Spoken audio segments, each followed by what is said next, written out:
G'day listeners, welcome to Barkarati, the sailing podcast. Another week has gone and we have so much to talk about this week, and we've got an amazing special guest, so we're pretty fired up. My name is Jordan Spencer, and joining me as usual is my good buddy BP. Greetings, Exalted One. BP. Greetings. Happy Monday to everyone. It's a Monday morning session for us. Yes, Monday morning session. We'll explain that in a second. And also joining us, of course, is... He had a voice that could make a wolverine purr. Our good buddy Nick Bice. Mr. Bice, how are you, bud? It's never going to get old. I love it. Actually, it's been my longest stint in Australia for the last 3 years, I reckon. I've been here 2 weeks. Okay. So, good work. Exciting times. Well, I'm in Indonesia, Go on, BP. Oh, I did notice your accent was getting pretty strong. It's all that West End draft. Just lubing up the old larynx. There you go. Well, I'm in a Muslim country, so no alcohol for me. I do want to say, just before we bring on our special guest, guys, we've had a bit of a rise to the top of the chart. Simon Fisher is now the most popular guest we've ever had on the program. His episode has gone nuts. Rocketing up the charts, wasn't it? Yeah, it's charged. Yeah. It's setting new heights. So our guest this week's going to have to really earn his stripes. Also getting some pretty cool feedback. We put some up on the Facebook page. There was a funny one from Craig Williams there. Good times. Everyone seems to be enjoying the show, so we're really appreciative of all that. So very good times. We're just trying to do it for fun, really. It's just three idiots having a laugh, really. I guess that's probably our tagline. I explain it more along the lines of three dickheads trying to have a laugh, but you're much more polite than I. Yeah, I can tell you that when Craig Williams' message came up on my messenger thing, first of all, it came up, and I just imagined him sitting on the train, because he was on the train when he was listening to the helium part of last week's show, and I could just imagine him on the floor with tears rolling out of his face. It's kind of like one of those internet things where the guy just starts laughing, and then the whole train starts laughing with him. Good work. All right, so we've got a lot to get through this week, so I reckon we should just get straight into it. You guys happy with that? Yep. Send it. All right. Always. Our special guest this week, it's very simple. It was a no-brainer who we had to get on. There was only really one person that we could get on. So we've got as we all know, the TJV underway at the moment. We've just had the World Sailing Conference where they've announced the World Sailors and the World Team of the Year. And we've got, quite a bit happening. So the perfect guest is a guy called Mark Towill. If you don't know Mark, he's the co-skipper with Alvimedica and Vestas 11th Hour Racing in the ocean race. He is part of 1 Degree Racing. He was co-skipper of Wizard this year, where they won the Transatlantic, they won the Fastnet, and they've won World Sailing's Team of the Year. And his business partner and good buddy is right now fighting in the front of the pack in the TJV. So he's a man that can give us everything on the inside. And we're absolutely stoked to welcome him from Hawaii. Come in, Mark. How are you, mate? How's it going, fellas? Thanks for having me. Absolute pleasure on our part, I can assure you. So much to talk about, mate. I don't even know where to start, to tell the honest truth. Let's just talk about you first. I think that's probably fair. I didn't realise. I knew you, and let's be honest. It's you and Charlie are pretty much a double package. You get one, you get the other. I guess you're pretty tight, you two. That's probably fair to say. Not quite joined at the hip, but quite close. Yep. And you were both in the Morning Light project for the old the Roy Disney documentary of the Transpac. That's where but you guys didn't meet there. I've only just worked out. You actually went to uni together, didn't you? Yeah, we did, but actually we didn't meet during the Morning Light, and then we overlapped for a year in university just after. Oh, okay. So it was just coincidence. Okay. All right. Yeah. So you two are obviously quite smart. You came out of that Morning Light project and you've ended up probably being you're probably the best organised offshore racing pro team at the moment, because everything's falling your way, it seems. Is that fair to say? I don't know. I mean, we certainly hope so, but we've got a few years before we'll see how it all pans out. Yeah. Well, let's just make sure everyone understands. So your ultimate goal, what you're working toward at the moment, is the next edition of the Ocean Race. Got a team. You're backed by 11th Hour Foundation, or 11th Hour, which is an amazing supporter in the sport at the moment, working on trying to innovate, collaborate with people, create a legacy and be leaders all around ocean health and climate action, I guess is the best way to describe them. That's fair.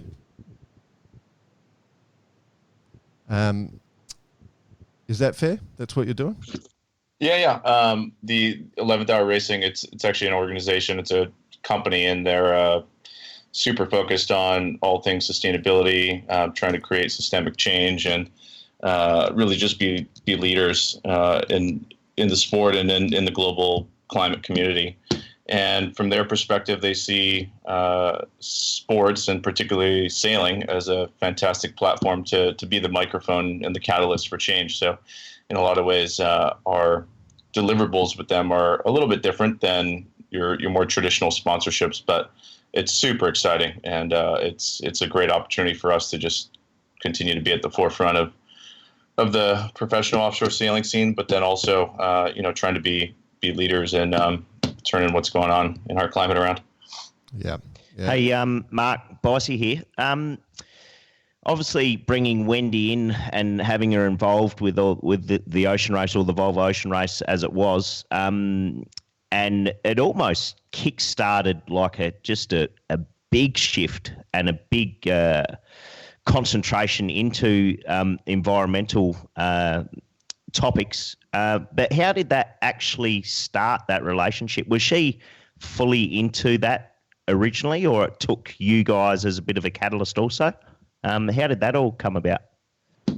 It's a good point you make, Nick. I mean, if you think back to some of the earlier races even before our time, but the ones that you were heavily involved in, I mean, there were environmental programs. There was that Save the Albatross campaign, and I remember there being a big plastic globe made of different slippers and sandals and bottles and whatnot that were found. But it really wasn't, from my perspective anyway, one of the main focal points of the communication platform. And that's all really changed over the course of the last edition, and then obviously in the lead up to this one. And I think it's quite impressive what we've sort of collectively achieved. But to get back to your original question, 11th Hour Racing is actually, most people don't realize, is actually quite a small part of the 11th Hour project. And that's something that Wendy and her husband Eric support heavily and have for a long time. And there's different sort of facets of the 11th Hour project, and people, just really, really smart, incredible people all over the world working on all different topics, but the central connecting theme being sustainability. So there's people working on air quality rights, human global health. They support the Virunga National Park, which is one of the biggest national parks in Africa. Everything from artists, writers, people working on anti-fracking lobbying in Washington D.C. And so, in a lot of ways, 11th Hour Racing is meant to be the microphone to get that out. One statistic they like to use is that in the States anyway, only 16% of people follow science, but almost 80% of people follow sports. And so sure. Leveraging a sports platform can be a pretty effective way to inflict change. Yeah. So when they have their big 11th Hour conference, and you have all these lobbyists that are used to knocking on doors in Washington, and then you get a couple of Yobo Yachties rolling in their jandals. How does that go down? It is quite an interesting experience. You leave there feeling inspired, overwhelmed, and honestly, pretty small. I mean, you just get surrounded by some of these just world leaders in science and everything else, and it's just incredible, the global community and the collective resource that's out there trying to solve all these issues.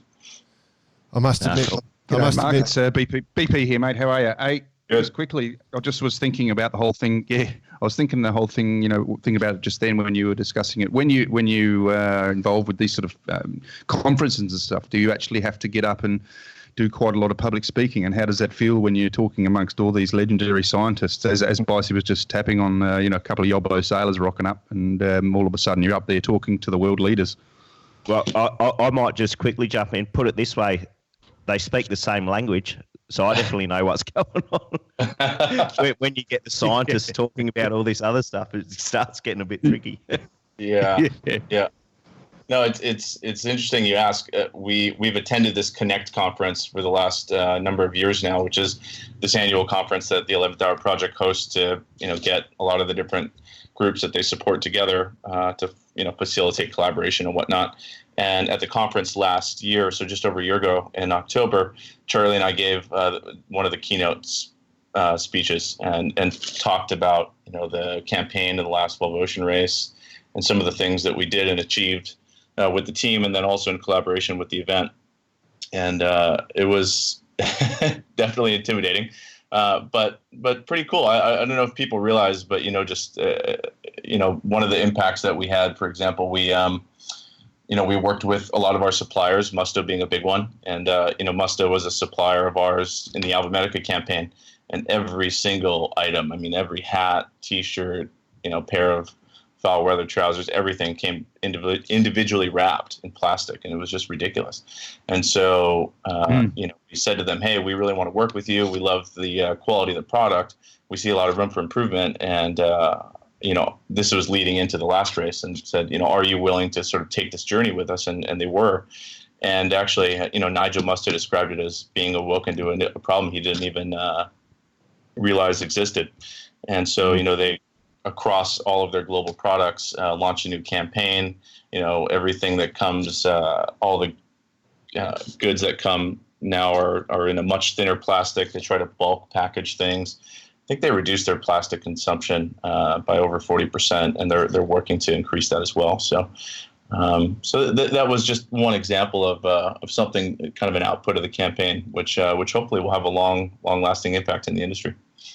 And it went economically quite well for them also, right, Mark? In this, when Nigel announced that they were doing something about single-use plastics or reducing their footprint, so to speak, economically they saw a little boost as well in sales, didn't they?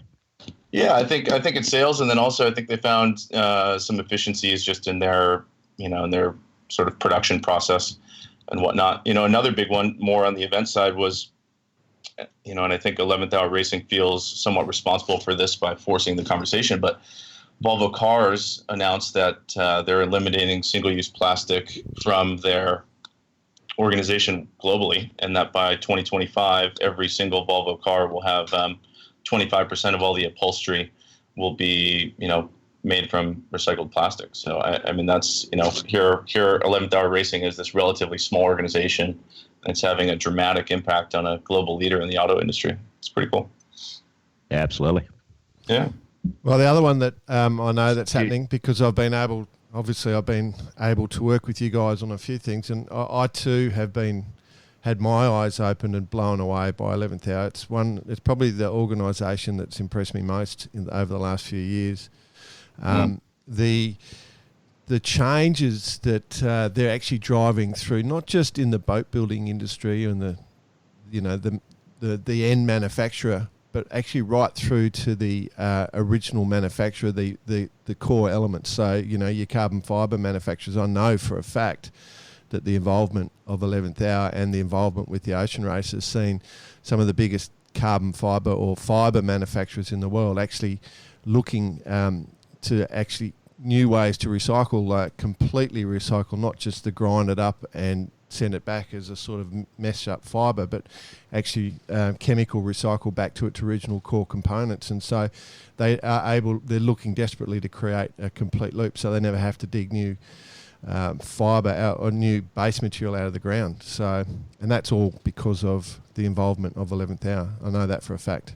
So it is. Yeah, I mean, how cool would it be if one day we could, design and build, the most cutting edge boats, but then, factor into the raw materials like you're talking about, and a process for recapturing all of those elements and then using them into new construction instead of boats just kind of getting cast by the wayside. Well, that'd be amazing. We're actually going to try and talk to World Sailing about that because it seems a no-brainer to us. Like this is something Bosch and I've discussed a bit. It's a no-brainer to us that the new offshore boat should be a boat made out of those materials. The technology's there now. We know that for a fact. You were there in Genoa for that technology summit, and you brought your whole team. So we can make all sorts of changes. So it's exciting times, and it does come down to 11th Hour. I reckon. I think they've been a major driver, and it's fantastic that you guys are actually getting that message out. It's I was naive. I'll be 100% honest. I was naive until I got bought into the whole thing. So. Yeah, it's from my perspective, it's a consciousness, and once you've sort of seen it and experienced it and start to understand it, that you just keep going deeper and deeper. And now, I can't help but, just be, I don't know, just anywhere you go, you walk through the airport, I feel like I'm just drowning in this stuff. It's impossible to get away from it. But until you sort of change your perspective, then you just don't even know. So yeah. Yeah, absolutely. I actually thought that sustainable boat building session we had at that Genoa Ocean Summit was a healthy conversation. What do you guys think? Yeah, absolutely. I mean, it's I'll agree to what you were saying, Jordan. Also, I was completely naive to it as well. But when you start digging and start looking and start working with all the different manufacturers and the end users, there's a huge way you can go. And Mark, that might be a good opportunity maybe to mention something about Marine Shift 360 as well. Oh, yeah. Which was what came out not out the back of that, but they had representation there. And I know you're working alongside them quite a bit, and they're also working with a lot of the other manufacturers in the industry, which sounds like a really cool project. So maybe just give us a quick one on that. Yeah, sure. One of the many things I've learned from Wendy is this idea that in order to truly understand something, you have to measure it. And I mean that's not a new concept, but it really is true. And so one of the big elements of our campaign in the last race, and we're really taking that to a whole new level in this cycle, is to just really understand all of the impacts we're having. So we're partnered with Marine Shift 360, which is a fantastic new organization that is a spin-off of the Land Rover BAR Cup team in the Bermuda cycle. And essentially the way it works is we are inputting all of the different components of our entire campaign. So everything from the carbon footprint, the amount of kind of different products in terms of weight, what types, all that stuff. And it creates this really extensive and elaborate life cycle analysis, or LCA tool. And that is going to help us understand, what truly is the impact of running a campaign at this level, and then also help us identify where there are potential opportunities to reduce that impact. So Marine Shift 360 will be helping us in that process quite a bit. And how about the day today being Monday? Is that still meat-free Monday for you? Yep. That's one of many things. Wow. Actually, Charlie and I have kicked around the idea of going vegetarian next year. But it is interesting. Even just cutting red meat out of your diet can have quite a big impact on your overall footprint. Mate, absolutely. Just a little concerned at the moment you're going to say we have to cut beer out of our diet. That's No. Come on, that won't be happening. Come on, we've got to keep things real here. It's vegetarian. Yeah. I just do want to go back to quickly mention that you sort of brought up that or you responded to the conference in Genoa. The good thing about that, there was a great conversation. It was a fantastic discussion. The really good thing is that with the support of the Ocean Race and their environmental team, that is actually going to there's going to be substantial quantitative things that come out of that, and the support of 11th hour. So that's actually following up. I've got all the follow-ups that we're going to do. So I think it wasn't just a discussion; it was something that's going to create real good action. So that was a good one. Maybe we should talk a little bit of sailing, because let's do that. Can we just talk about Wizard, the year Wizards had? That's sure. right. Yeah. Tell us. Glamour. Had a glamour year. Actually, Yeah. It's been an incredible program to be a part of. You know, David and Peter Askew are just phenomenal guys, and they bought a great boat. It's the old Groupama from the winner of the 2011 Volvo. So started with a great platform, and you know, they really wanted to just go and do, you know, as many high profile ocean races in this year and see what kind of results we can put together. We've had a great team, you know, both on the sailing side and the shore side, and yeah, I guess so the cards fell our way this year. It was pretty nice. So what upgrades were made to the boat from its Volvo 70 configuration? Anything in particular, or pretty standard? You know, to be honest, nothing substantial. We got the boat last. I'm trying to think about this. I think they took delivery of the boat just before. No, actually, it was the Hobart 2 years ago, and then brought it to the States. Did the Bermuda race, and then last fall we did a training run from the boat was up in Newport. Had some upgrades done to it. We did a whisker pull. That was probably one of the biggest upgrades. Oh yeah. For some IRC optimization. Sailed the boat down from Newport to Florida in the fall, and then this year we did the Jamaica race, the Pineapple Cup, and then straight to the 600. The guys had a quick turnaround there to get the boat almost 1,500 miles upwind to Antigua.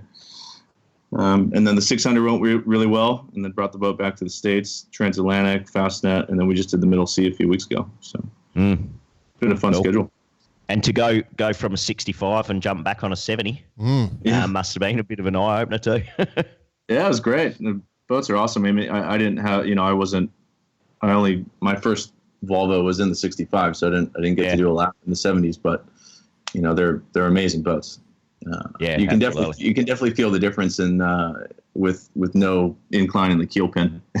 Yeah. Definitely. And minimal rocker. I mean, you just feel like you're underwater quite a bit. As you said, you've done the 65, you sailed the 70, and now you've got the 60 as well, the Mocha 60. Yep. So you've got all the modern boats ready to go. We all know about the 70 and the 65. Which one do you want to go to sea in? Very fortunate. It's a good question. I mean, from a safety standpoint, you'd take the 65, I think. Yeah. In terms of reliability, there's no question. I know Nick could speak to that. But they're all interesting challenges in their own way. And you know, I mean, on a personal level, I just feel super fortunate to be able to go sailing in all these awesome boats, and it's been an incredible time. So, congratulations on being named World Sailing's Team of the Year. How was that received? That was honestly unexpected. I thought that the Australian CLGP team was going to get it. And it was funny because we just did the Middle Sea race a few weeks ago, and I think David and Peter knew that we were getting the award, but they were sworn to secrecy. So, you know, there's a little bit of banter about it on board the boat, and they did a good job at keeping a cone on it. But I think the guys are stoked, and you know, definitely unexpected, but a nice award nonetheless. All right, very cool. We'll go on to the world sailing discussion in a minute, but before we do, obviously you're not far. You've got your the old Hugo Boss is your boat now, and that's currently racing the TJV, and then you're building a new boat. You're going to tell us all about that right now? Is that part of the plan of this? Oh, Jordan, you're funny. Jeez, he didn't buy it either. We tried getting sci-fi last week. Bloody hell. Yeah. We're gonna have to look at our approach. Look at our approach. This issue doesn't seem to be working. Yeah. Hey, have you done much sailing in the old Mocha boat? I've done a bit. It's been a busy fall for us, and with the TJV being double-handed, there's been quite a bit of emphasis in shifting gears, and the boats are just obviously a whole new challenge, and there's so much going on with the foils and the wing mast, and just it's obviously a different game. But so Charlie's done the lion's share of the sailing, and we've been very fortunate to have Pascal with us as well, and we're I guess collectively learning a ton from him. But we've been based up in France, and I've done bits and pieces, and it's super exciting. It's pretty cool. Yeah. Yeah. It came up with Nick Dana. It came up with Nick Dana when we had a chat with him that he had never done any foiling before the AC, other than dibs and dabs. Is it the same with you, getting on the boat and going flat out straight away, or have you done a bit of foiling in the past? I reckon Mark's got a garage full in Hawaii of foiling boards and all sorts. Just I haven't gotten to the foil surfing, which is my next project, but I know my way around the kite foil a little bit, so it's been fun to dabble in that, and just figure it all out.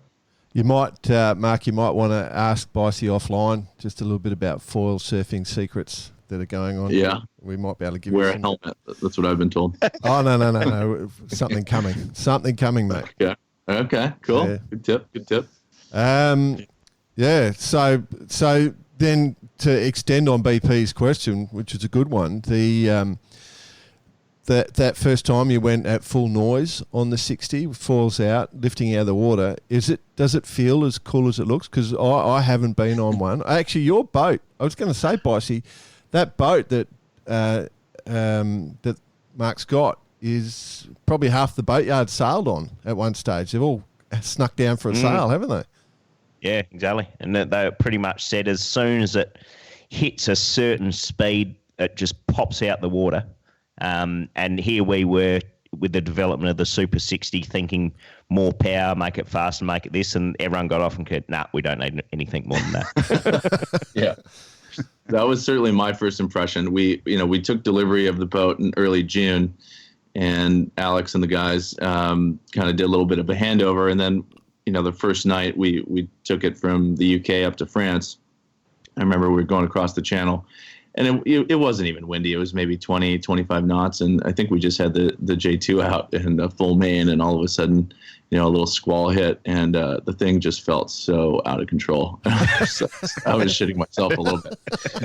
Just going, we don't even have, we're not even racing. We don't have any of the big gear up, and here we are. It feels out of control. Like, how's this going to go? Wow. Yeah. But it's been cool. Your best friend's an autopilot. Yeah. Caressing that little thing. Oh my gosh. Well, and it's funny, we've had some issues with the autopilot too, and that's obviously something that we're not very familiar with to begin with. But there have been some gremlins in the system that's taken us a while to work out. So every now and then you'd be ripping along, and then the thing would just wind check. And all of a sudden you'd be headwind, or you'd be like tacking or something. So someone would have to like hit standby and dive for the tiller. Wow. It's not uncommon in autopilots. I'm pretty sure that's similar across the board. Yeah. Well, I reckon a good autopilot system for our mocker boats is you could probably buy a pre-existing mocker boat for the same cost. Yeah. Yeah, it seems like it. And I've gotten to go on sailing on a few of the other boats up in France that have more developed system than we do, and man, it's incredible. I mean, they're so sensitive and fine-tuned, and from our standpoint, with the ocean race rules being essentially limiting you to heading with the autopilot, it didn't really feel like a worthwhile investment for us. So we've kind of just made do with what we have. Yep. I was actually just I could easily see how you could go down the development path there quite a bit. Yeah, I was just going to ask that because it is exactly that. The whole design of the ocean race rule is that it's really just there. You can put it on heading, and then if you need an extra hand to go and do something with a sail change or something like that. But the notion is that you're steering the boat in the ocean race. That was sort of behind that plan. Yeah. Well, I reckon we should actually go into some of our topics because are you guys cool with that? Yeah, send it. Send it. Fire away. All right. Do you like that, Mark? Little professional transition? I was going to say, you guys got a good little tune going. I like the intro as well. Well, the intro, we'll play it's the outro. That BP wrote that, recorded. That's BP. He's the musician. Wow. Yeah, he's got talent. Nice. The other two of us are idiots. In another world. All right, so man.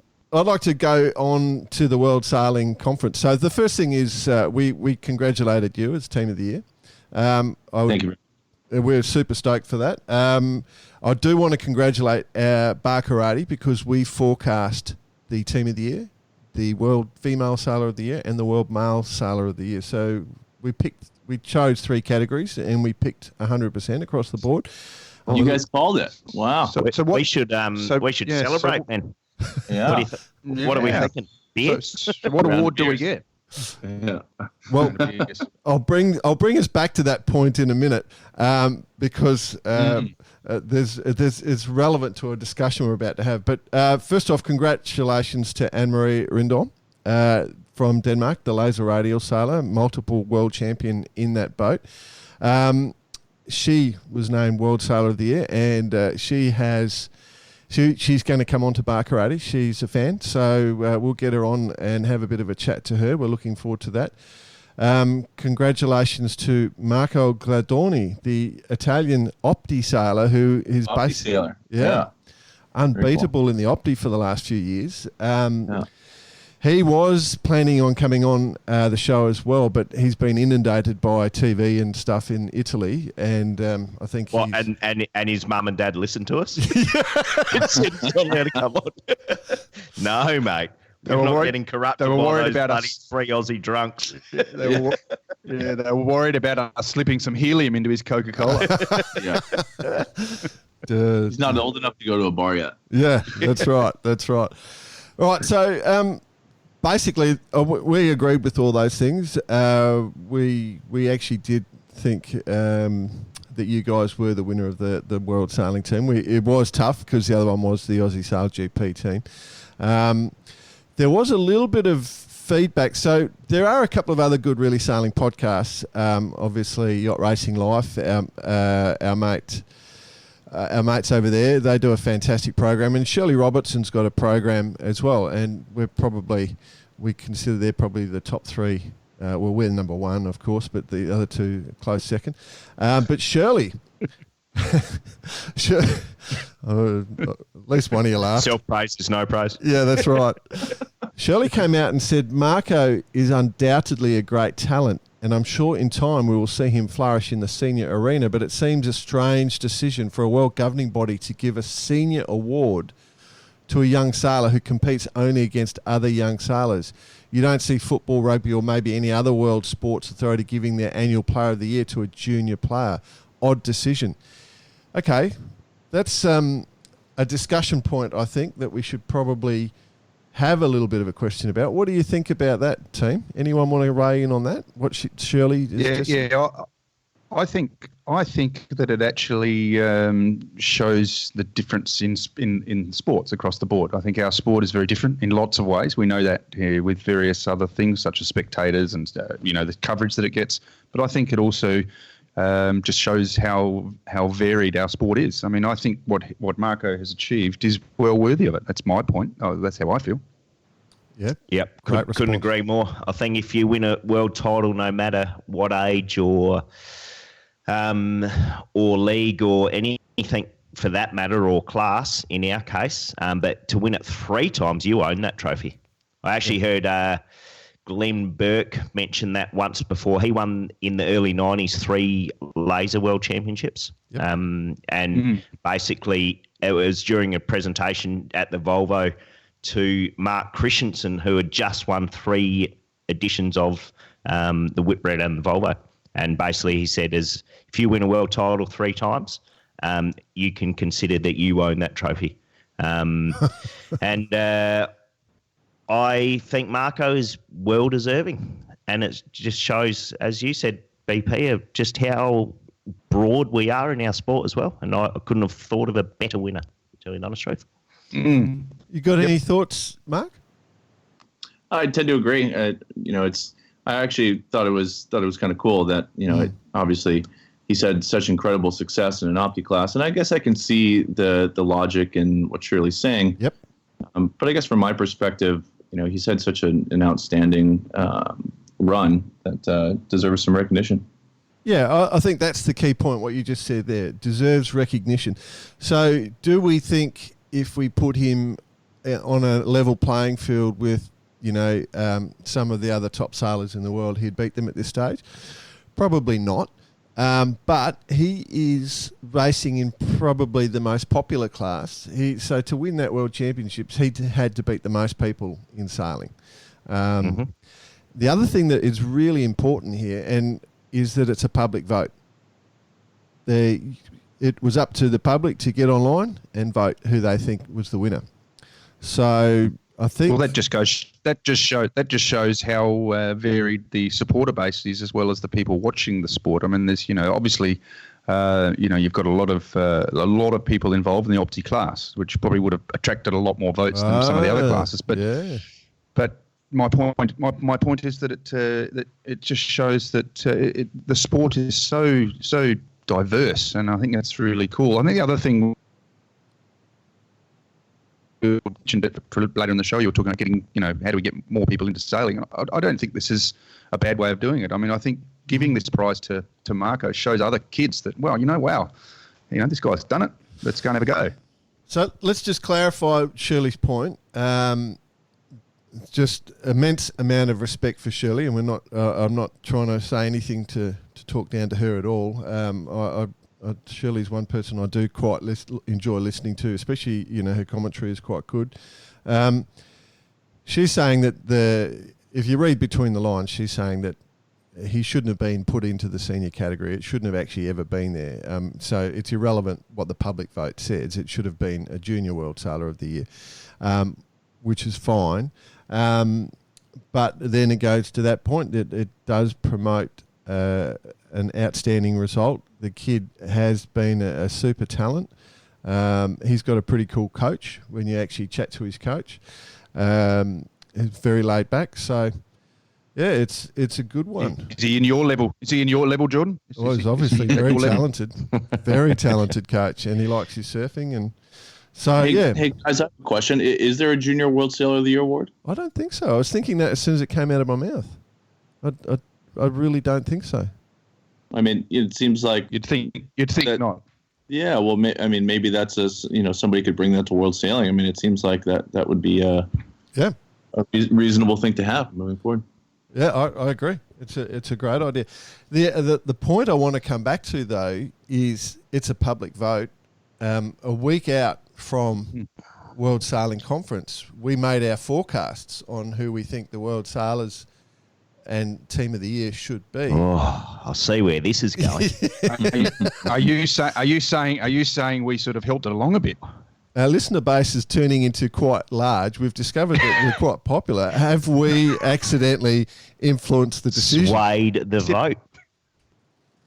We're going to have to keep it a little bit tight-lipped from now on in. No. Let's go another way.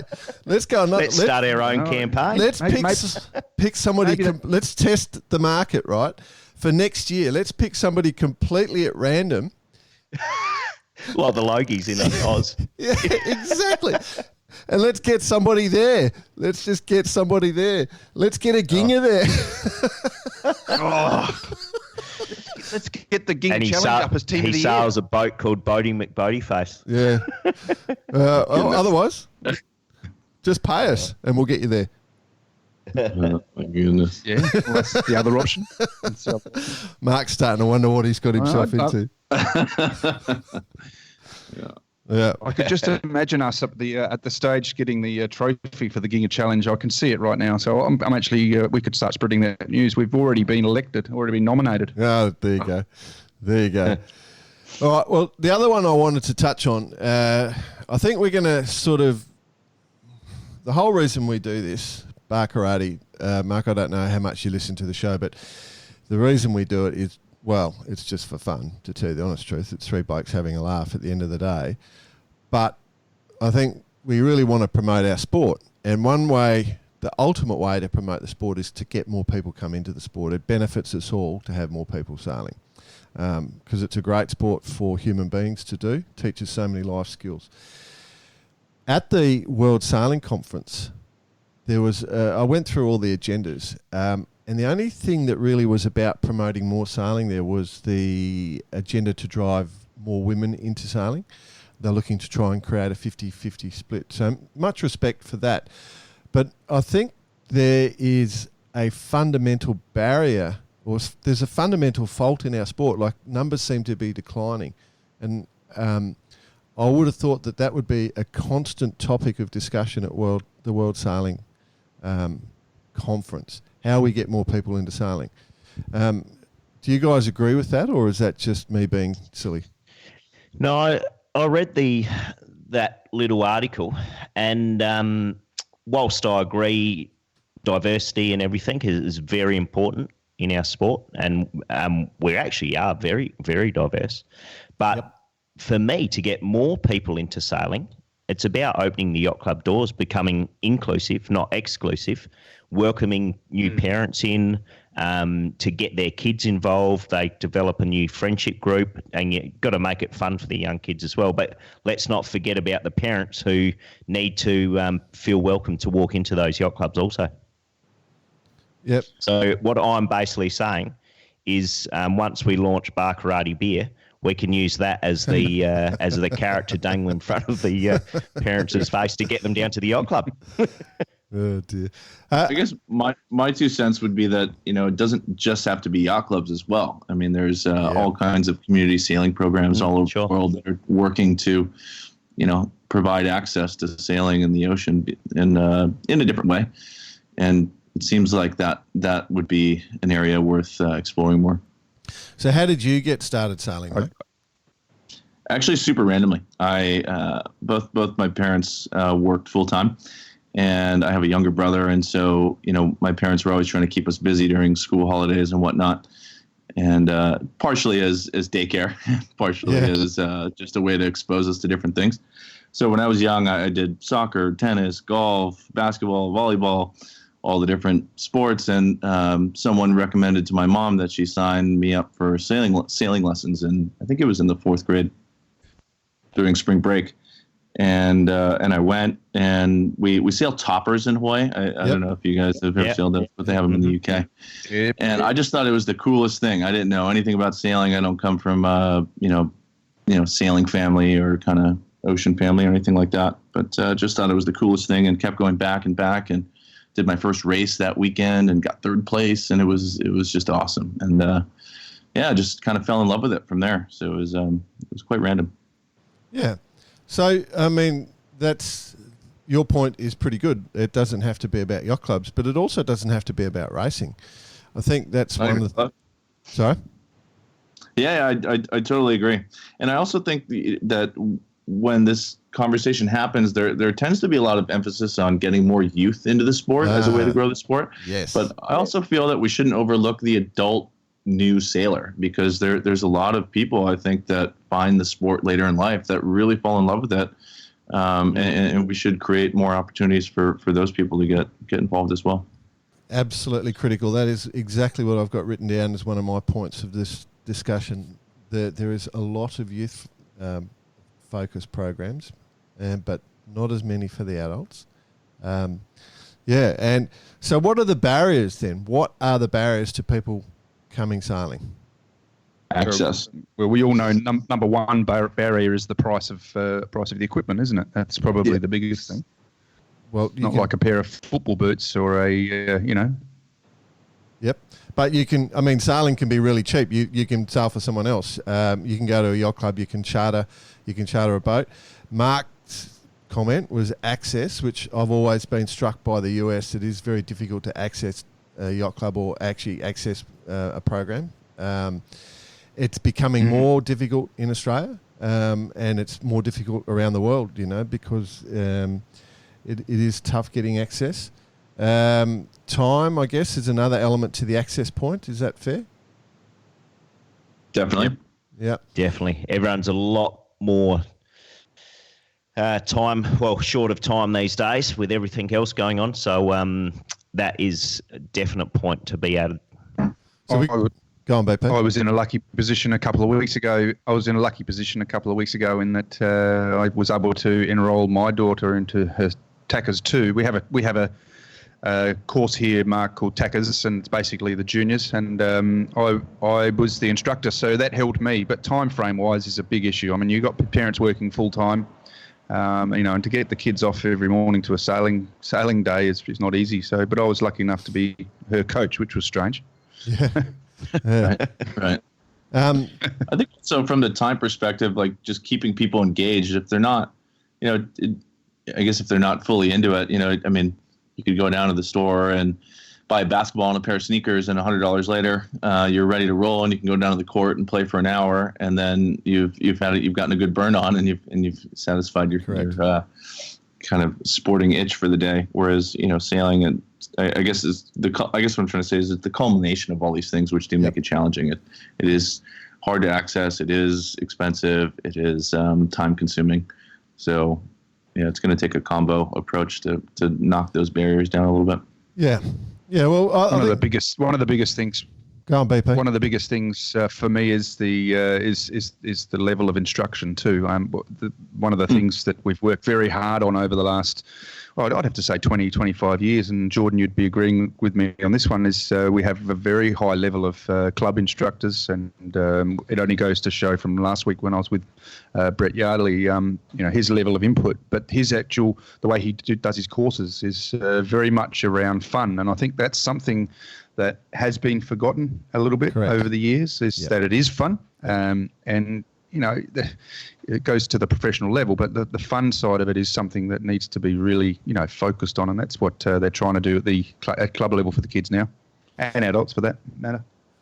Yeah. Great point. Great point. Absolutely. A lot of great people in clubs doing a lot of great work. So I think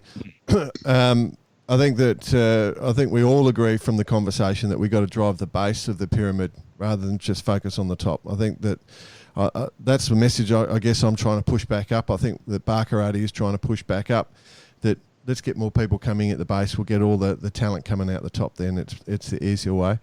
I was going to talk about my sort of cheap boat building idea, but I might leave that for another week. Going back to your cost, BP, just on how to build a boat cheaply. Do you reckon, Bryce, I showed you my idea. Do you reckon I should run that one? Yeah, I think it's a much bigger discussion than we'll leave that one. We should get it trademarked first before we mention it too much. It was about saving everyone. We've got the Bar Karate Battler. That's a great name for a boat. We've got a few trademarks issues to discuss by the sounds of it. We were only talking about it yesterday, weren't we, Jay? So there's a lot of things going on. All right, well, we'll come back to that. I've got an idea for a super cheap boat that could be a lot of fun for, because that's how I got into sailing. My old man, and we used to build boats in the backyard and then go sailing, I remember my dad tells the story of he'd pre-drilled all the holes. I'm still in my nappies, so probably only 2. I'll just get that in before Bryce got it. And 10. He reckons that we're building a Hartley, I reckon. Hartley 16 in New Guinea. We're living in New Guinea because it's where I was born. There we go. And he pre-drilled all the holes. And, I'm only 2. I'm helpful. I got the screws and I picked up the sizes a little bit too small and I've pushed them right in. I've walked along behind him, pushing the screws right in deep into the holes, and he had to, I don't know how he got him out, but basically Mum had to stop him from killing me at one stage. Little bastard. Yeah, that's it. All right, let's get on to the Transat Jacques Vabre. This is the interesting one. Can we talk about that? So, Mark, you must be. Are you talking to him every day? As much as I can. It's been quite a challenge, I think, for them, physically and mentally. And then we struggled with our comms system toward the beginning of the event. So I'm just looking at the tracker now. I've been glued to it. I don't know about you guys, but the boys look like they're in 4th. But I think they've got nice leverage to the west. So we'll see how that plays out for them. Yeah, it's been really, really interesting, I must admit. So we've focused, we've got 3 fleets in the TJV. We're talking the IMOCA 60s at the moment. Obviously, we've got the boat that we're looking at here is the 11th Hour Racing Team in 4th, Charlie Enright and Pascal Bidigori. they've had a really, really good race. Very nice, very smart, very conservative. I think they've done quite a good job. We've had a big split in the race where there was the chance to go west, chance to go south. I must admit, we talked about it last week and we thought that a lot of people might go west and we thought that there would be a split, and it's exactly what's happened. Those that went south, they crossed a ridge pretty quickly, most of them, whereas the ones that, it looked like it would be the other way, the ones that went west looked like they would have less time to cross the ridge and be able to come down with a lot more pressure and speed, but it's worked out the exact opposite. And those that went south have got into the trade winds pretty early. Did that conversation happen with you guys? Definitely. We had quite a lot of weather discussions. I was able to sit in on a few of them leading into the start, and we had Will Oxley and Christian Denard helping us, which was fantastic. And I think Charlie and Pascal left feeling very prepared. But the morning of, it looked like it was favoring the west, and I think their gut plan was to go west. And then it sounds like the first weather run that came out, it started to trend back toward the east and that more southerly route. So I still haven't gotten the debrief from Charlie. I just get intermittent comms, so I haven't gotten the full debrief on how the decision making went. But one of the really interesting points from our team's perspective was that they were really, Charlie and Pascal were struggling with connectivity the first 48 hours.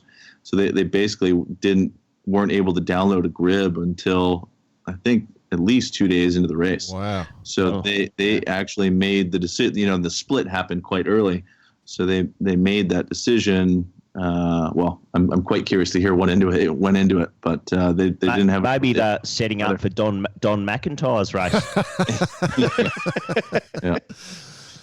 So it looks like then that they've just played the fleet for those first 2 days. They made that decision to go south, played the fleet and sailed pretty conservatively, and now they're starting to open her up. And that leverage, as you said, they look like they are well placed just a little bit west. So, opportunities, hey. Cool. Yeah, they've had good speed, and I think that they struggled when it was some of the upwind and later stuff. The boat really comes alive in the wider angles and the higher boat speeds. So hopefully the trades hold in there for them. Yeah, because you've got the more downwind foils, I guess. It's never been. Yeah, and traditionally it's never been super quick upwind, that boat. So with that current foil configuration, so. They're looking pretty good, I reckon. Yeah, for us, the goal was really just to do the event, do as well as we can, get to the finish, and try to soak up as much experience as possible. But to be right up there with the front group's just awesome. Yeah, well, I mean, it has been going quite well so far from what we've seen with that boat. So in the lead at the moment is Sherelle. Good battle was going on there with Epivia for a while, and they just sort of stepped out just slightly from Epivia. So Sherelle has been in the water a year and it's one of the newer developments. Epivia's been pretty much brand new and is showing some really good form. So and then Bank Popular is just in front of your boat. So it's a good battle. It's definitely paid to the south and it looks pretty good. And three generations of boats as well. Yeah, you got to keep in mind the Bank Pop boat doesn't have. Yeah, exactly. That was a big topic I was just about to bring up. That they're sailing an absolute blinder. Yeah. And what's also interesting, Archaea without their port foil, correct? Yep. So they're still in that kind of that bunch of 6th, 7th, 8th as well. Just coming along nicely. Mm-hmm. So they haven't lost too much. It'd be interesting now that they have opened up and to see them, the actual speed deficit when they do need that foil. Yeah. Now, just from a design perspective, obviously, from your end, Mark, you're looking at this because there's lots of different designers there. Have you finalised the designer of your boat without giving anything away? I was just going to try and be cheeky again, but I thought I'd just be mature for a sec. Without giving any, have you finalised your designer? Is that public record? I'm pretty sure I know who it is, but I'm just checking. Nothing's been announced. Yep. No. But what I can say is that we have partnered with Mare Concept. I think you guys know that. Yep. And the Epivia program, and that's been just a great relationship, and I think a lot of mutual benefit on both sides. And so, a lot of discussions up in France about foil design and sales stuff and all the rest of it. It's been a great relationship so far. During that process, and I guess it's just going to continue on, not only just the cultural differences, but do you see the French guys like concentrating on stuff that you wouldn't traditionally think about? If you know what I mean? Like they'll go into a minute detail about something that that from our background, say from a Volvo Ocean Race background, you wouldn't even think about. No, I mean, I guess overall, I've been very impressed with what's happening up in France, and at least from my perspective, anyway, there's been all these French sailors and races and boats, and it kind of, happens in France, and so sometimes it's hard to understand exactly what's going on and keep up with the pulse of it.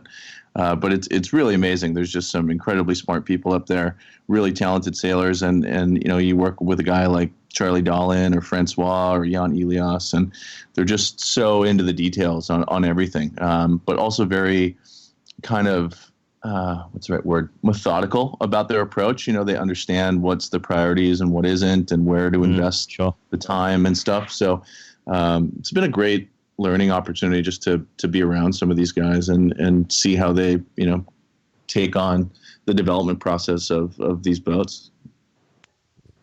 Yeah, cool.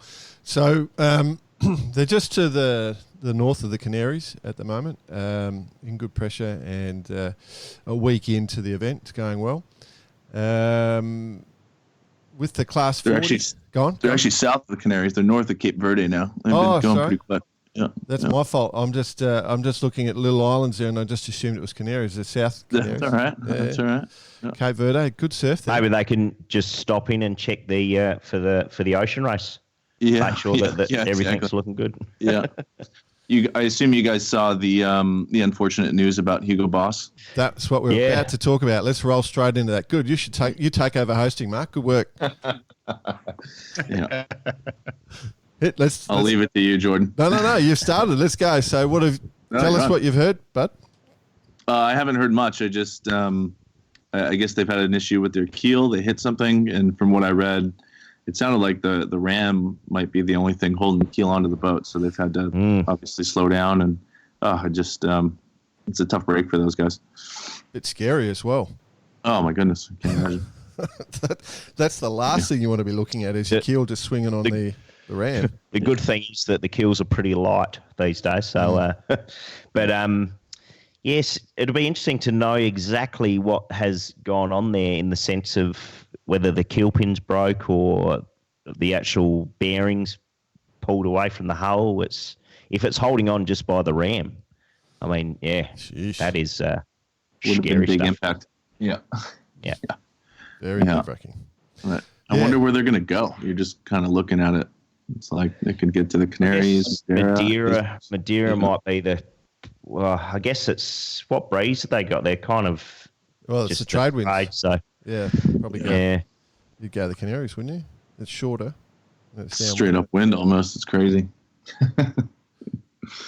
They're past the Canaries. Yeah. So because they had a few troubles as well. They had on that first night. They reckon that they ended up going west because they tore the tack out of I think it was their reacher or something. They had a bit of sail problems, which ended up them going. That caused them to go further west than they'd got planned. They had a few technology issues. So obviously, lots to sort out on a little boat. That'd be something that you'd be taking on board quite a lot. It's fairly clear that Shirel has benefited from being in the water for a year, isn't it? Undoubtedly. I mean, we've been fortunate to participate in some of the training camps that have been happening up in France over the summer. And the Shirel guys are super impressive. They're just they know the boat, they've gotten it dialed in, and they're going really well. But I think the other thing to keep in mind there is that the cycle of when these guys launch the boats is all relative to the Vendée, and the Vendée is a year from now. So yeah, exactly. Yep. So their learning curve is going to go pretty sharp. upwards at this point, while Shirel, you'd imagine, would level out quite a bit. Yeah. But there's a lesson. Plays out. Lesson there for the teams planning for the ocean race that they don't want to get into it late. They really need to be doing the work pretty soon. You want your boats underway. So, what boat are you building? No? We got a boat in the race right now, man. Exactly. Anything could happen.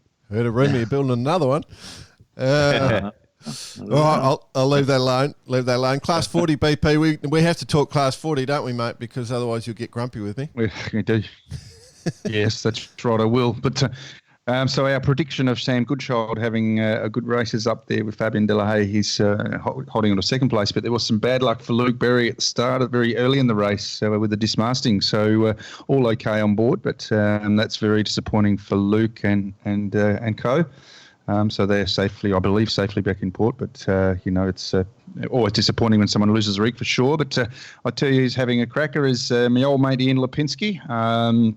Did a bit of sailing with Ian in France. And funny story of his in the Mini, he actually had an older boat and he decided that he'd go really, really fast and probably a bit too fast. He's the guy that doesn't take the foot off the throttle, and he put it down the face of a wave and it basically went underwater and stayed underwater. So he was actually rescued in the last Mini Transat. So there you go. He did a J24. Ian Lipinski having a gone. He did a J24. You know, when you put those things.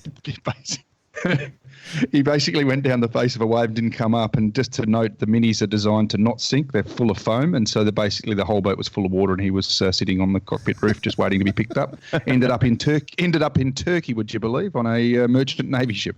Wow.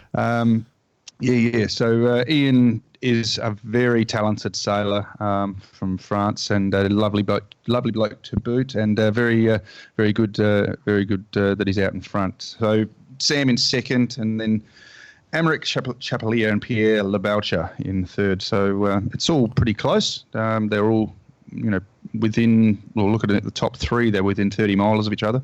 So that's the Class 40s. And they're right on the edge of that sort of ridge line. So just on the edge of breaking into the trade winds. They're the ones actually in and around the Canary Islands. I got it right finally. They're not. Yeah, just really interesting.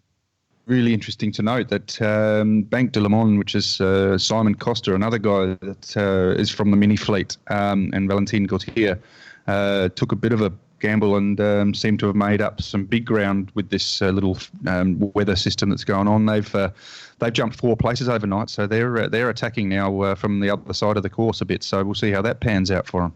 Very cool. In the multi-50s, it's just three in a line, just one following the other. So what are you laughing about? You're waiting for me to pronounce names.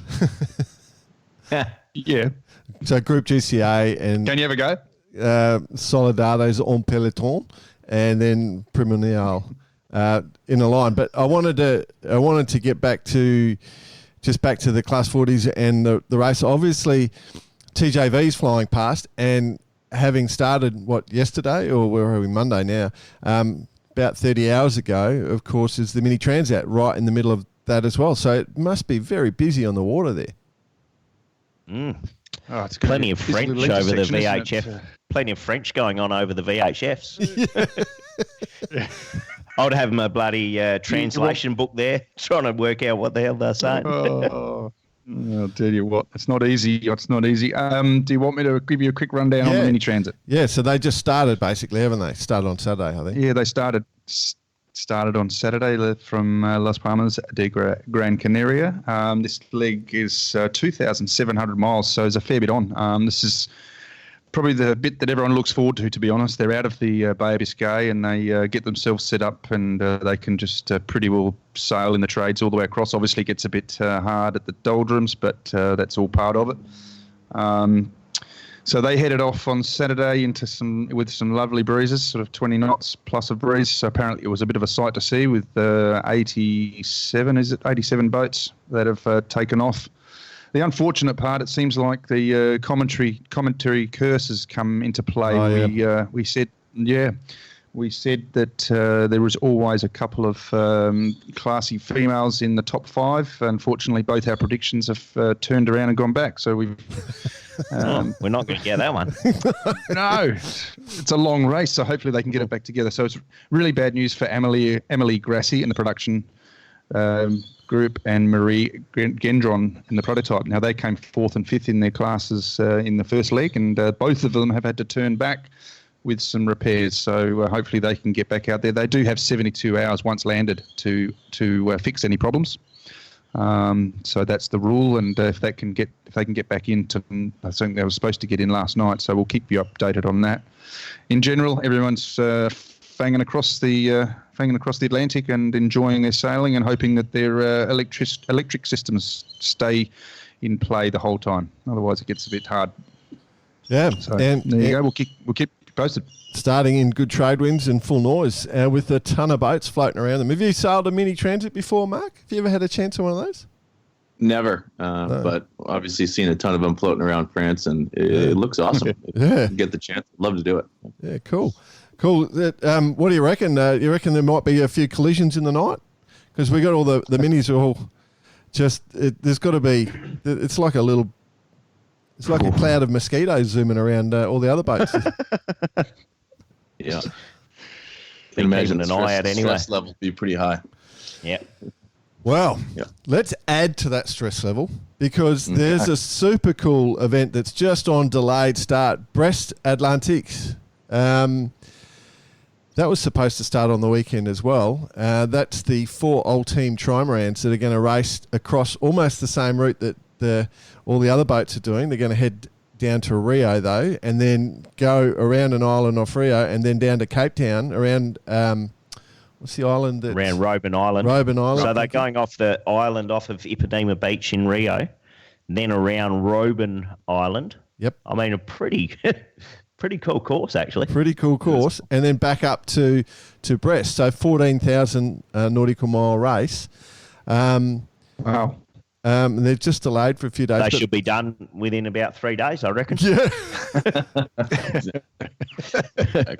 There's plenty of wind hitting the French coast at the moment, so I suspect that they haven't announced when they're going to go, but it's probably wise. I think I like this element where they're actually just delaying start so they don't send them out into nuclear apocalypse sort of conditions and destroy the whole fleet. But it does look like that's set in for a while, so I reckon most of our fleets might have made their courses. They might have got through before the old teams come charging along.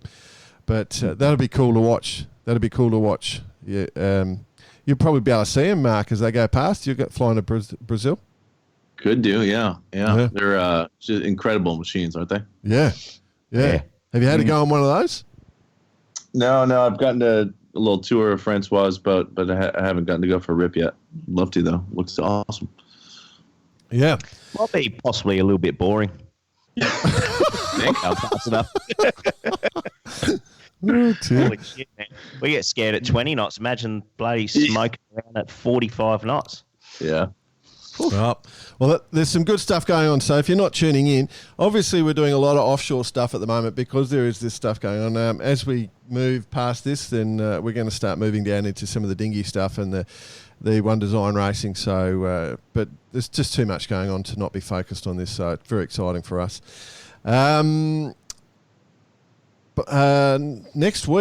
Next week's METS, for those who don't know, METS is the biggest trade show in the marine industry in the Amsterdam. And there's a rumour, we have to confirm, rumour has been flying around that Barcarati Lager has been nominated for a Dame Award.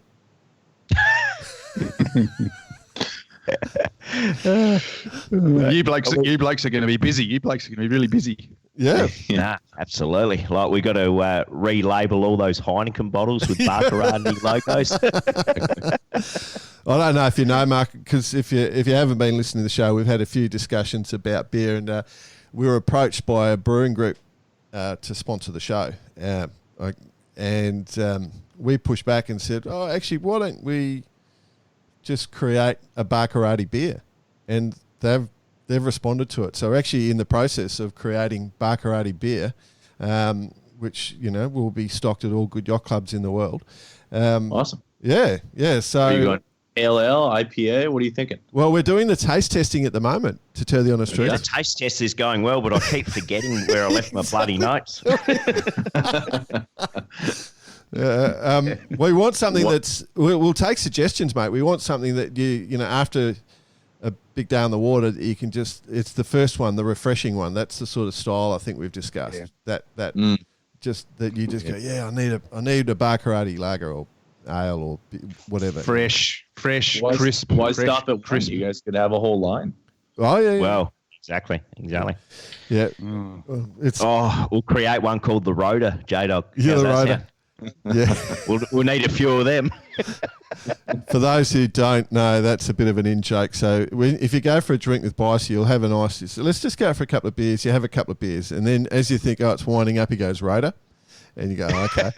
And then you drink your Rhoda, and then he looks at you and goes, Rhoda. And then it's the never-ending Rhoda with Bicey. I've never actually not had less than 6 Rhodas with you. The one in it. You just got to remember to take that into account next time. Yeah. Yeah, have you? It's a very long road. It's a very long road. It is a long road. Mark, you're probably too professional for this sort of behaviour, but you know we're sort of getting out the other side of our sailing careers, so we can be idiots now. So time and a place for everything, Jordan. Yeah, exactly. So, all right. Well, anyway, hey guys, good luck in Mets, because obviously you've been nominated as well for your other little project, haven't you? So, but I'm pretty confident that Baccarati Lager will have a good hard crack at it. Yeah. Yeah, we'll try and bribe and influence the judges as much as we can in relation to Baccarati Lager. Well, but in the meantime, how do you think you might do that? How do you think you might? Offer them a few votes. How might you do the bribing? Yeah, there you go. Can I just say in answer to this, we actually have to have the product before we can actually win the awards. So let's just not worry about it this year. All right. Andy Clark was suggesting that maybe we'd won that. So good on him for that. All right, quick one. What yacht are we buying this week? Mark, so what we do is we sometimes throw this out. We look at what boats are turning us on this week, and we're definitely going to be asking you this question in a minute. So we'll give you a minute to think. So one of our other projects is the World Yacht Rally. Steph, who is one of our co-directors in the World Yacht Rally, has come through and suggested a Baltic 175 called Pink Gin. Did you guys look at that? I'll send you the links. Yeah, fine-looking vessel. Yep, fine-looking vessel. So Pink Gin, for those, we just suggest you Google Baltic 175 Pink Gin. That'd be a nice thing to go around the world and do the World Yacht Rally on, would you? I would think. Probably a bit big, Absolutely. Isn't it? Yeah, I mean, all that staff that you would need. Yeah, I don't want just staff be on my a boats. HR nightmare. I don't want staff on my boats. But we could start the recruitment process early on. Oh, I see where you're going. Yes, now I understand why you want staff on the boat. Yes, it suddenly hit me. BP, you've changed your mind. You've sold your Melges 40. I sold that last week. I actually did okay on that one, so that was good. And I was sort of walking up and down the dock at the CY, and I bumped into Love and War, the old classic boat, and thought, you know what, that might be a nice buy. But then I think I mentioned it to you, Jordan. You know, I've been involved with quite a few designs over the last few years, and I was wondering if I could buy one of my own boats. Yep. Well, I've got a suspicion. It's a hard choice for you, mate. You've got some cool projects. Well, yeah. Well, there is obviously the one that you guys know a little bit about, the Vortex foiling 40 catamaran, but that's sort of a hard choice. Not your normal day sailor, but you know, I'm really in love with my 43 at the moment, the F43. Yep. So I'm going to actually buy my own boat. I'm going to buy a Far 43, the new design that's coming out. So that's Design 844. That's it is a very pretty boat. That's a good all-round sailor for someone could race and cruise and have a good time. That is a nice looking boat. You've done well on that one. So a few interested parties going to sign on the dotted line is the rumour I'm hearing. So we'll just leave that alone. We won't let you have to. We'll give you the same respect that we give Mark. Mark, what boat are you buying if this that's week? the case? So who's buying the F43 then? Well, me to start with. Yep. No, I think you've pretty close. So, Mark, what boat are you buying this week? Is it an Amoca 60 designed by... No. Boat that I've always wanted to have, which I've intentionally stayed away from just because of the cost and the development, is a Moth. And the Moth World's coming up in December. Looks like it'll be a great event. So if I had my take a Moth. It will be a big event. Yeah. That's a good one, actually. That is a good one. Quite a bit on here in Sydney at the moment. They're all out training. It's good fun. So the Moth froth is on. Yeah. Yeah. It seems like you got to be really into the tinkering and all, and just I don't have. Yeah. Well, and you got to be into Instagram as well. Yep. So it's kind of like the social network of the yachting game. Yeah, it's the influencers. I wonder what a lot of these guys do. I mean, I go down to Wallara where and have a look around, and because I'm doing a bit of stuff with the Moth as well. But the guys are there pretty well 5 days a week, and I question exactly how they're able to do that and what they do for a living. I wonder. They're down there and they've got their little screwdrivers and their little bits of rope and their little bits of fitting, splicing kits. Everything's very little. But they're all trying to save a gram here, a gram there, a gram here, and it's just non-stop tinkering. You're 100% right. Yeah. Yeah, well, I do know for a fact that the Moth fleet sort of plateaued for a little while in terms of technical development up to about just over a year ago, and now it's full nuclear arms race again. They're starting to find all sorts of new little discoveries. I know. Slingsby's got something like 56-1 on his Vang at the moment. And crazy. Well, I'm giving him shorter odds for the actual title because I'm going to start the book up again, Barkarati book. Yep. So we'll have to do it properly this time. He's bending things. I think, look, I'll be honest, I reckon the next step is they'll all be doing hydraulics or something crazy like that. There's another solid wing being developed in Western Australia. Obviously, there's a couple of guys doing... I was just about to talk about your semi-rigid, your semi-rigid wing. There's a few people doing that as well. So, it's going to be interesting. We'll actually get pretty close on that Moth World. So, good choice, Mark. I'd be interested if what they'd be like to sail. Like, you'd have to sail full time, basically, to win it. That's the truth of it. Certainly seems that way. Yeah. Yep.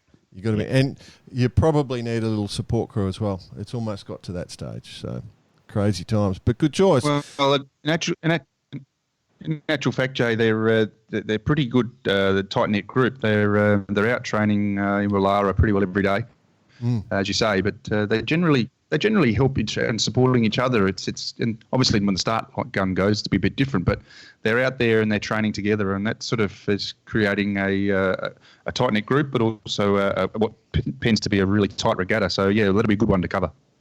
Yeah, and there's a bunch up on Lake Macquarie training as well. There's a bunch in Western Australia training. There's all sorts going on. Just as a direct comparison, Mark, so you've come with the Moth. Bicey, his first choice was a US nuclear-powered aircraft carrier. That means we can go from worlds to worlds with all the boats on board. And that's where everyone can hang out. Then we've got some stuff. A couple of planes. Only 3,000. Carbon footprint on that. Carbon footprint, exactly. I'm with you on that one, mate. All right. Okay. Righto. Let's quickly... What else? Anything? Any Secret Pro news? No, the Secret Pro's been a little bit snoozy this week. So haven't got anything in particular. But the rumour has it there is some serious stuff coming up. So... keep tuned. Mark, stay tuned for you that. Want to give us serious stuff? Yeah. Serious stuff. Well, that doesn't. We're not interested in that. Yeah. Well, 100% seriousness, 28% of the time. There you go. That's what they say. Oh yeah, okay. But the good news, good news is Mark is about to make their big announcement right now. Over Barkarati. on Barkarati. Yeah. Exactly. Well, you got all the pros here ready to listening. They're all listening. If you have something to say, you guys will be the first to know. Oh, good man. I appreciate that. I really do. Results, nothing really to talk about with ongoing at the moment. Around the grounds, Hopi 16 Worlds, as we mentioned, is starting. They're over in Florida. Good luck to all the teams. They are actually underway in Florida on the west coast there. It's about you. If you want to contact us, you can get us at hashtag Barkarati on Instagram and on Facebook. Just search Barkarati, and then barkarati.com is our website. And don't forget to share if you can. Just share keep and rate. sharing the episode. Share it out to your mates. Yeah, and it gives us a good listener base. It gives us good comments and helps us become better. Yep, copy.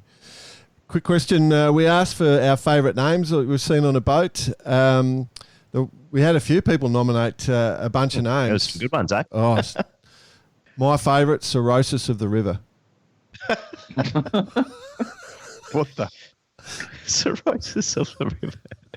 Oh, that's good. I'm just sticking with mine, which I called my laser for many years, and that was bowel movements. Jeez.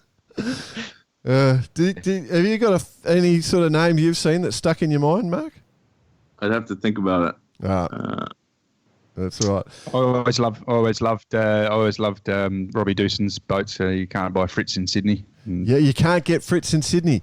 Yes. Yeah. You have to one explain that one, I think, to everyone because... Yeah, I can explain that. So luncheon meat or polony or, processed ham sort of meat is called... It's like a mortadella, isn't it? Yeah, well, and in South Australia, it's called Fritz, bung Fritz. And the great Robbie Dewson, who is one of the great sailors that he chose not to go pro, but if he had, he would be as good as anyone on the planet. He, has a German heritage, so his nickname in South Australia is Fritz. So most people know Fritz in Australia. And so he did a Sharpie Nationals on a boat. And in Sydney, they don't call the luncheon meat or polony or mortadella or whatever, they don't call it Fritz. So he named his boat You Can't Get Fritz in Sydney, which is a double play on words. Because I don't think he actually won, though. He got second or something, I think, in that one. They probably never tried a Woody's lemonade either. Oh, dear. Well, BP, you and I remember that from the ads when we were about 5 years old. Yeah. All right. Yeah. Okay. All right. We're nearly to the end, guys. Nearly to the end. Did you come up with a name, Mark, or you're done? You're good. No, I'm gonna take a pass on that one. Fair enough. Fair enough, my friend. All right. So what we normally finish off with is a little bit of a quiz question. The quiz question I asked last week was, we know the Dutchies are the tallest population in the world, average height of about 6 foot. What is the country with the shortest population in the world? Any guesses? No guesses, but I'd say you are going to tower by about 1.5 feet over them, where you currently are. This is correct. Do you know, Mark? Something in Asia. Yep. Yeah, Indonesia, where I am sitting right now. Average height of 5'2". 5'2". 5'2". Yep. Oh. Wow, indeed. Just a random question. Do you guys know that you can't hum while holding or blocking your nose? Why don't you try? I know you guys are doing it right now. Let's hear it. Yeah. You're right. Yep, it's not possible. All right, the quiz question for this week. Which company is the world's biggest producer of tyres? Nice. Yep. It's not who you think, is all I'm going to say. Very cool question. So, tyres. All right, that's us done for the week. Mark, Tao, you're a legend, mate. We had an absolute ball Thanks with for you. having me, guys. Thanks, Mark. Cheers, Excellent, fellas. mate. All right, Good on you, mate. see you, team. Love your work. Cheers. See you next week, people.